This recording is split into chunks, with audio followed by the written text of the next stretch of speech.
Hello, welcome, Cabbage here. In Nier Reincarnation, let's do the final, for now, fashion check video for Akeha. And here let's look at the 4-star, the Hatcher costumes that are in Kimono. She also has some kind of Western or else Chinese-inspired outfits, but I don't have all of those yet, so I might do those in a future video. But just 3 kimono here. First, we have the abstract version, the launch version. And then she has a black kimono. This has some similarities to sort of the more formal kimono, which you could wear at like weddings or something. But I'm looking at it and I don't see any of the family seals, which you usually see like on the shoulders or on the back of the arms or at the back in the center near the neck. So this might actually be a more casual kimono. And then longer sleeves, which is also for more formal occasions, so it's kind of a mix. And then we look closely. This is kind of disappointing. We see like the white under kimono underneath the black there. But the white would cross over itself under the black kimono. It would not come down. It kind of looks like piping on the front there, so that's kind of a miss as far as accuracy. And then we can see, tied around her middle, and then kind of over her shoulder, and then finally on top of her head, is a cloth. And then, I guess in Edo Jidai, an old time in Japan, they would wear head coverings of cloths. There were many ways to tie them. I've never seen this kind, where you wrap it around your middle and then on top of your head. But if you were to wear these, this would be to protect you from rain or dust, maybe if you're cleaning your home or doing gardening or something. But then the shape here is very interesting because it looks like the wedding headpiece. Unfortunately, we have the openings on the side there. We can see her hips, we can see her tattoo. This is an opening in the side that we typically see with kind of lower half, body lower half garments that attach from the front and the back. But as I've said many times in these videos, the kimono is like a robe, which has, left over right. And so there is no kind of front and back. So that hole there, you would have to construct the kimono and then cut holes in it, because it wouldn't be there naturally. So yeah, that's another miss as far as accuracy. And then I got an interesting question from someone in a previous video, asking for my stance on like, traditional versus new, or like modifying. And I guess I can expound on that now. I am super on board with kind of people taking the old and then making it new. Like, doing the short kind of skirt length of the thing, or adding like Western accessories, like pumps or gloves or lace or whatever.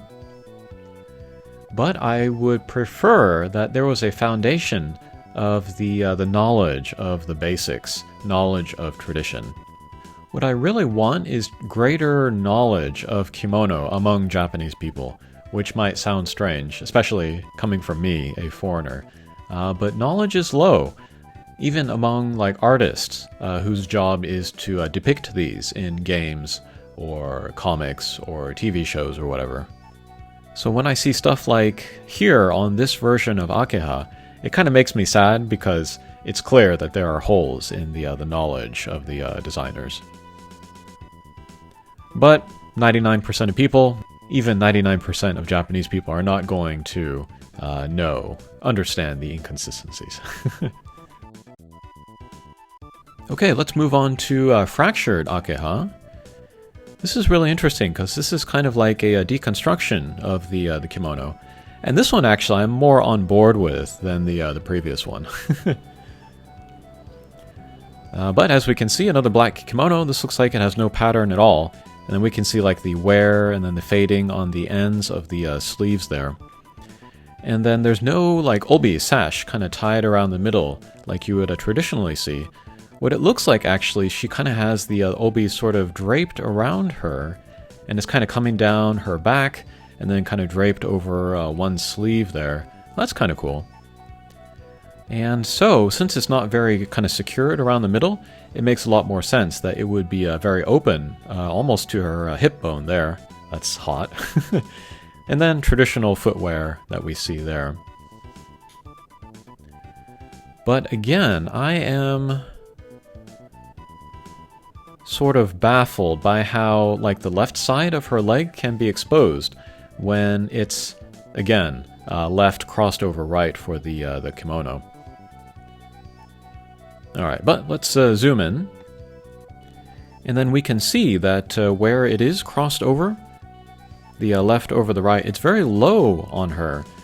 If she weren't wearing that under garment, maybe there would be some cleavage, but women usually close it very high. So that adds to the sort of the kind of the looseness or the slovenliness of this kimono. And then she has this kind of like rag tied around her neck. That's a cool look too. Alright, then we can go down. Yeah, here we can get a good look of like where it's coming down from her left shoulder, that opening. It's going down to her right hip, but then it's her left side of her kimono that's open, so very odd. And then I didn't point it out in the previous video, but here she has just kind of nude fingernails. Before she had kind of pointy black ones.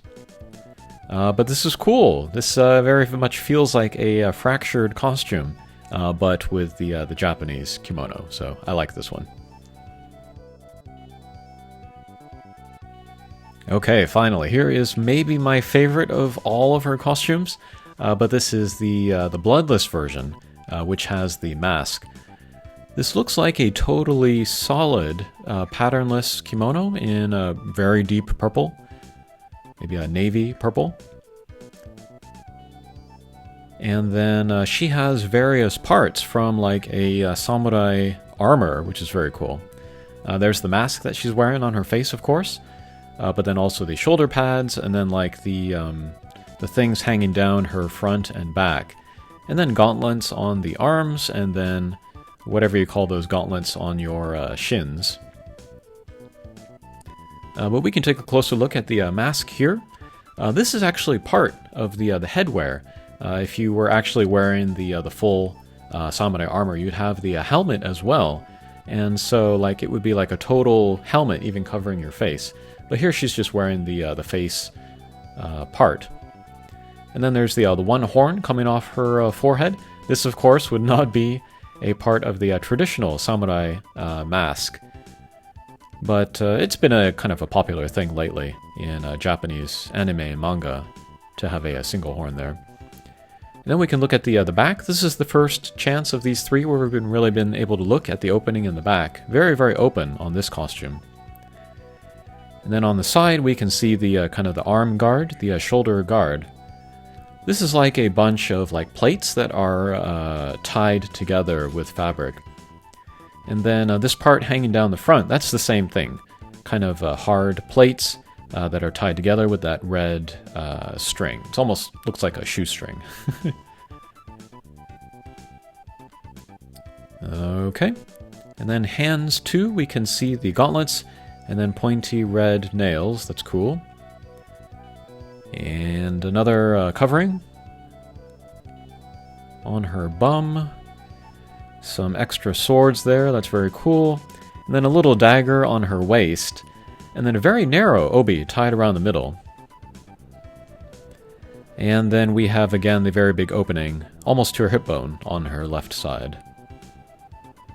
But here too, she has the inner kimono sort of coming over her right side, which is not how you wear a kimono. Alright, but let's look at the footwear. The part that goes from her knee to her ankle, you could find that in samurai armor. But then the actual foot part with that heel, that's something kind of created specially for this costume, but very cool look. Really, really like this thing overall.